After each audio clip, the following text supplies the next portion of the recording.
We hear about calories all the time. How many calories are in ice cream? How many calories are in bread? It's a word that gets thrown around all the time, but very few people actually know what a calorie is and why it's important to understand. There's so much misinformation around the word calorie. Some people would like to lead you to believe that in order to live a long and healthy life, free of chronic diseases and other ailments, that you would need to eat as few calories as humanly possible. It's a much more complicated story than that. The relationship between calories and health is something that I find I discuss with my clients a lot as a dietitian. And so today I want to offer you that same perspective that I give my clients in those conversations. Simply put, calories are a measurement of heat energy. And what I mean by that is 1 calorie is equal to the amount of energy needed to raise 1 gram of water by 1 degree Celsius. This means that calories are the same. No matter where your calories come from, they are identical because it's just a measurement of energy. Just like a centimeter is a centimeter, regardless of what ruler you use, a calorie is a calorie no matter what food it comes from. So a calorie worth of steak is the exact same as a calorie worth of ice cream.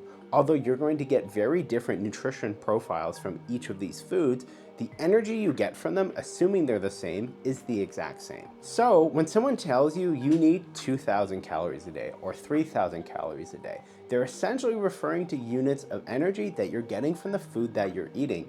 Those energy units are used by your body to power all of its essential functions. But although all calories are the same, that doesn't necessarily mean that we value them all equally. Based on your own individual health and fitness goals, you might value calories from one source like protein more than fats, for example. But that's going to be very individual to you, and I'll have videos about this in the future going into detail about how to value your calories for your own goals. How your body uses the energy you consume is going to vary based on your metabolism, which consists of 3 key parts. Part 1 being your BMR, also known as your basal metabolic rate.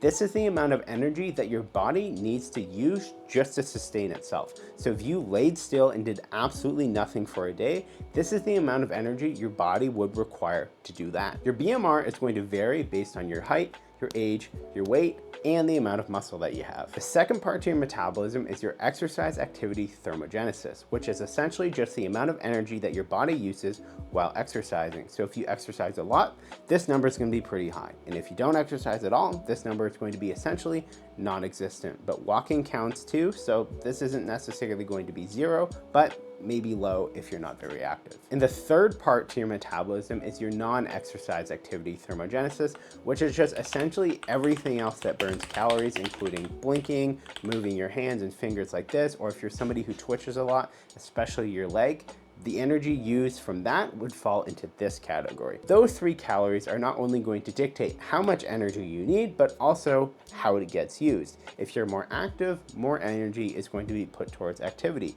If you're less active, more energy is going to be put towards your BMR. But what happens if you eat more calories or less calories than your body actually needs? Well, that's a great question, and here's where understanding the calorie becomes incredibly valuable. The energy that you take in from the food you eat is used by your body, and that's it. There's really nothing else.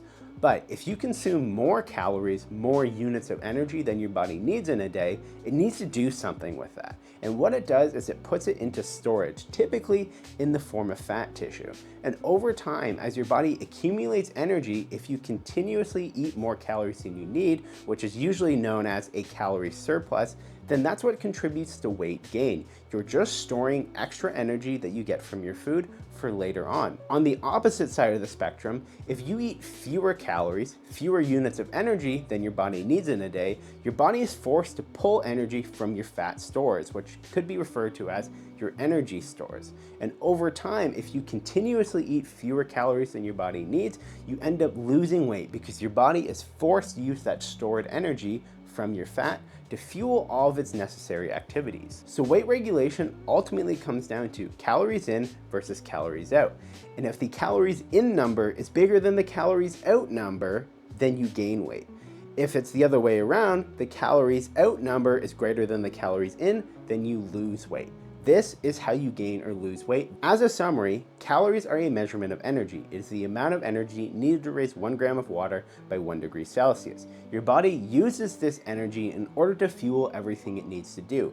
If you eat more energy units, more calories than your body needs, it gets stored as fat. If you eat fewer energy units, fewer calories than your body needs, your body pulls from the energy stores in order to ensure that your body does exactly what it needs to do. And over time, this can result in changes in weight gain if you eat more calories than you need, and weight loss if you eat less calories than you need.